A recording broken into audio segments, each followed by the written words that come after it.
Host of an event of such huge magnitude, one of a kind that happened in this 30 years of history of our country. So what is the meaning for our country when we become host for an event of this magnitude?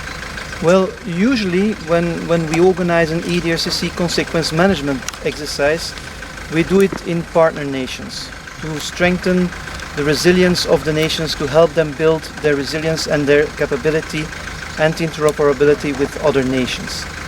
North Macedonia is a particular case. As I said in my opening remarks, you started this process as a partner nation, and meanwhile, because of unfortunately the COVID-19 pandemic, you are a member ally. So it's also the first time we have an exercise in an allied state. So it is important for resilience. It is important for North Macedonia to now test the next generation incident command system, because it will help save lives in the future. These are tools and assets that help save lives of your population. 28 countries, 700 participants. How difficult, how easy is to coordinate an event of such magnitude? Well, usually the event is quite bigger. The last exercise we had more than 2,000 participants, but because of COVID-19, both your authorities and my leadership agreed to downscale it in order to be able to have an exercise, because otherwise we would not be able to host this exercise. So we downscaled to 100 international participants, and also giving this time North Macedonia the opportunity to participate with more national teams, which we usually refrain from. If we go to the host nation, it's to test the mechanisms, but we ask the host nation not to bring any field teams to the exercise. This time, because of the limited international participation, North Macedonia has the opportunity to also show what they are already capable of.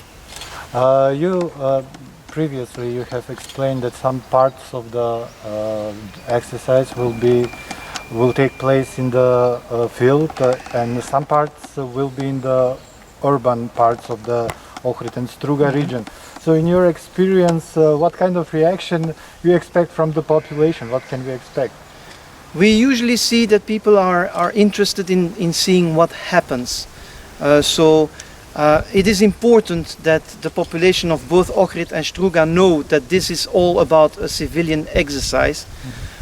You will not see soldiers with weapons. You will not see army trucks. The only thing that you will see are civilian response trucks and operators. So I think it's very important to again stress that this is a civilian exercise.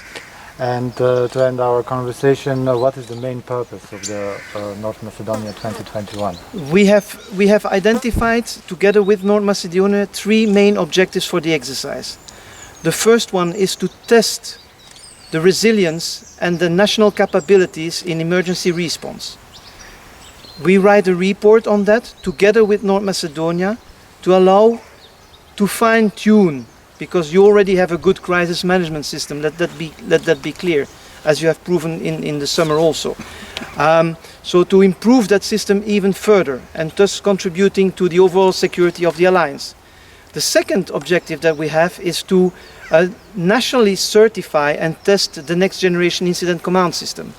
And again, that is a tool to help decision shapers, decision takers, and the people in the field to have real-time information on the emergency that's ongoing. And the third main objective of this exercise is to ensure when you have exhausted all your national capabilities and you have to call NATO, EADRCC and ask for international assistance, that international assistance can arrive in your country swiftly and without too many delays. Because especially at the beginning of an emergency, every hour counts to save lives.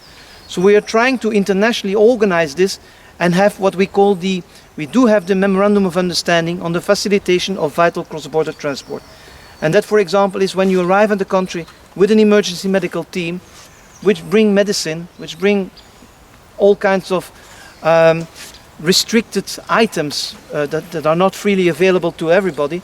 So in order to clear the customs process faster, to enable these people to be in the field as soon as possible and help save lives of the North Macedonians. Thank you for the interview. Thank you for the opportunity. Thank you very much.